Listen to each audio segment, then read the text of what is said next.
lang ng panggatas mo. Tuwang-tuwa sila nung natuto kang gumapang hanggang makalakad. Sobrang excited sila nung mag-aaral ka na.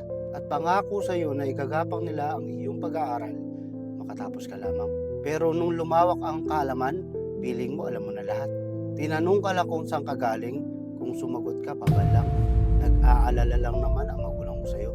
Lumipas ang panahon, may maayos ka ng kita, nabibili mo na lahat ng gusto mo, at super proud ang magulang mo sa iyo. At dahil sobrang busy ka kasama ang barkada mo, never sumagi sa isip mo ang tanungin sila.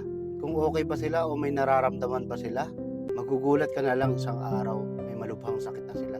Unting-unting humihina at mamamatay. Biglang tutulo ang iyong luha, sobrang nagsisisi. At humihiling na ibalik ang buhay nila. Pero huli na ang lahat dahil wala kang pakialam sa kanila dati. Habang buhay pa ang magulang mo, yakapin at mahalin mo sila. Dahil wala nang masasakit pa kapag nawala na sila.